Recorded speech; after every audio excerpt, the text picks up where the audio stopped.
اغوشه زه د ډاکوانو نه سمګلرانو نه او ستا غوندې مجرمانو نه سخت نفرت کومه. زه مجرم او قاتل ضرور یم ګل، زما د ستا په مینه باندې قسم وي زه د چا د عزت ډاکو نه یم او نه د سمګلر یم، نه ما تر اوسه پورې څوک بې ګناه سړی وژلی دی. ما همیشه هم داسې قاتلان او ډاکوان وژلي دي. زه د مور د ګېډې د مجرم نه یم پیدا شوی.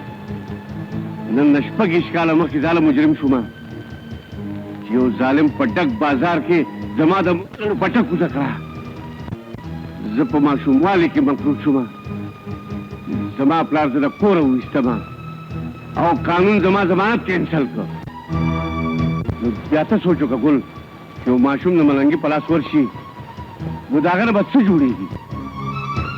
ما سره همیشه زیاتی شوی دی ګل، او هغه زیاتی توم کې ته یقین ولې نه کې چې زه تا سره مینه کوم. مینه زما یقین دی چې ستا غوندې کې مجرمان که د جرم لار پرې غوستل غواړي نو قانون یې چرم نه پرېږدي. دا خو ما ته هم پته ده ګل چې زما اخري انجام مرګ دی. ته په ما باندې یو احسان نشي کولی. څنګه احسان؟ دا واخله چړه ګل او زما په سینه کې ښخه کړه. ستا په جولۍ کې مې ساه وتل، دا به زه د خپلې مینې معراج وګڼم. دا واخله، دا به ستا په ما باندې احسان وي. واخله دا چړه.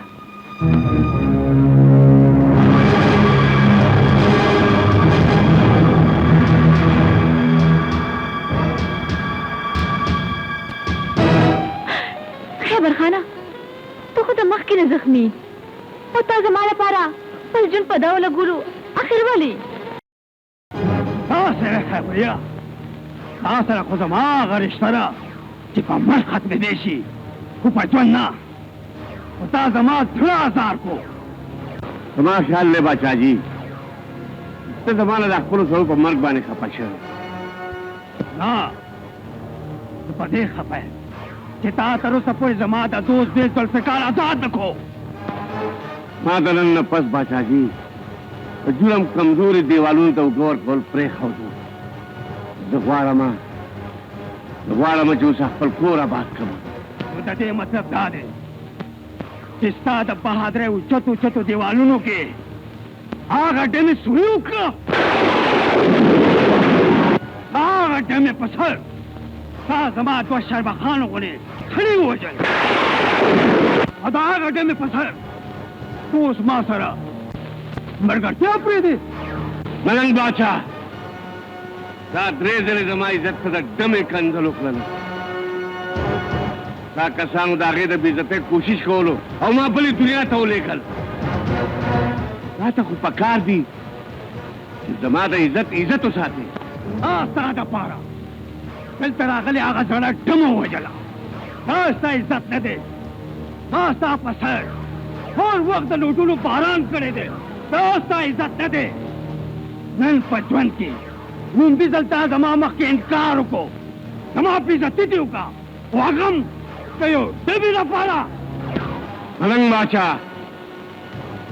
تا ماله عزت په خیرات کې نه دی راکړی، زما د مټو د زور په وجه دې راکړی دی. د زور ملنګ باچا که تا په ما باندې د لوټونو بارانونه کړي دي نو هغه هم زما ګټه وه، زما. او که تا زما دپاره یو ډمه مړه کړه نو ما هم د ماشوموالي نه واخله تر ځوانۍ پورې ستا دپاره مخبرۍ ډکې کړي دي چې بیا زما عزت سره ډمې کنځلو نه کې باچاجي. یو ځل نه سل ځله به وایم چې هغه ډمه ده، ډمه ده، ډمه ده. غلی شه.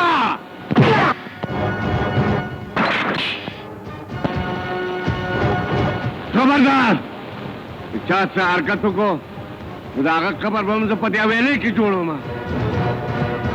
زه ځمه ملنګیا او کومه وینا چې ما دوی ته وکړه هغه ستا دپاره هم ده. خیبريه نو بیا پوه شه چې ستا د ژوند ورځې لنډې شوې.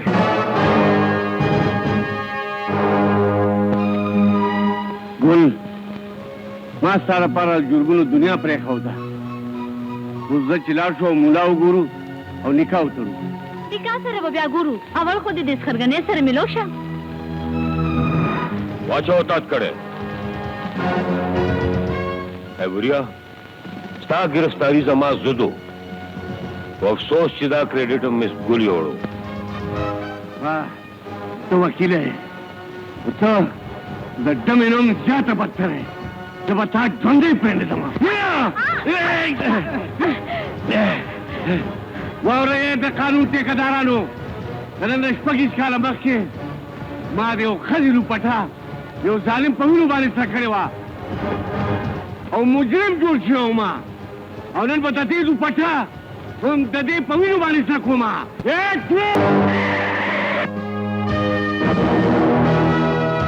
سکندره دلته خو د مخکې نه د پولیس ګاډي ولاړ دي. پته نشته چې د کومې تاڼې دي. راځه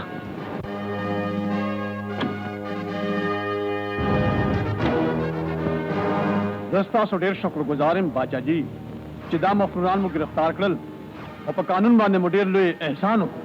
تاسو هم په موږ ډېر لوی احسان دی صاحبه چې زموږ د بچي د رهایش سفارش ته باچا جي موږ هم ستاسو غوندې د شریفانو خلکو قدر کوو.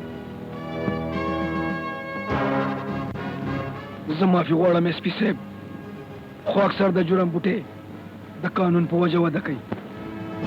څه مطلب؟ مطلب دا چې د قانون داسې محافظان د جرم بوټي ته سره او اوبه اچوي. دا دروغ دي سر. دا رښتیا دي صاحبه. کله چې ستا جیب تش وي نو مجرمان نیسي، او کله چې ستا جیب ډک شي نو هغه مجرمان د ملا زامن جوړ شي او ته یې پرېږدې. څنګه چې تا خیبر خان پرېښو، ما چې اوس صاحب سره د خیبر خان د ګرفتارۍ خبره وکړه نو هغه ته د مخې نه لرې کړو او سبا علاوه بیا پرېږدې. دې دروغ وایي ایس پي صاحب، تاسو د جرم مضبوطې ونې پرېږدئ او معمولي څانګې ګرفتاروئ. دا د دوی مشر دی او یو قاتل دی. ده زما په مخ کې نیکه زري قتل کړې ده. د دې مشر زنیم خیبر خان دی او د نیکې زري قاتلو مغه دی. د دې ګواهي موږ شریفانو او مظلومانو خلکو د سیف په مخ کې هم ورکړه او عدالت کې به هم ورکو. ما ته پته ده چې تاسو د معاشرې څومره مظلومان او شریفان خلک یې، خو زه به دا ثابتوم چې خیبر خان بې ګناه دی. مسټر سکندر، ما ته پته ده چې مس ګل ستا چنغله ده، خو دې دا مطلب نه دی چې هغه د قانون په لاره کې رکاوټ پیدا کړي او په شریفانو خلکو د الزام ولګوي. دا پویا کا پویا. زه ما د پویولو هېڅ ضرورت نشته. ته مو بوډا فروشه د لاسه چې زما پلار مړ دی، هغوی سره په جنګ کې که زما سر ملاړ شي نو هېڅ پروا مې نشته دی. سوري انټي، زه واده لا نشم کولی. عامره دا داسې ضد کوي نو زه خو نور انتظار نشم کولی.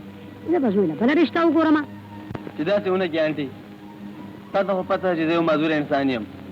زه به د خور د رشتې دپاره کوم ځای لټوم. تا ته خو دا هم پته ده چې ګل باجي او سکندر له خپلو سره څومره مینه کوي. خو ټیک ده بچې، د زوی عمر به تېرېږي، زه به نور څونه انتظار کوم. ته فکر مه کوه انټي، زه به ګل باجي زر تر زر رضا کړم. تا ته خو پته ده چې زه به ګل باجي څومره ګران یم. هغه به زما دا خبرې چرې ونه غورځوي. ټیک ده بچې، خو چې دا کار زر تر زره وکړې اوس زه ځمه.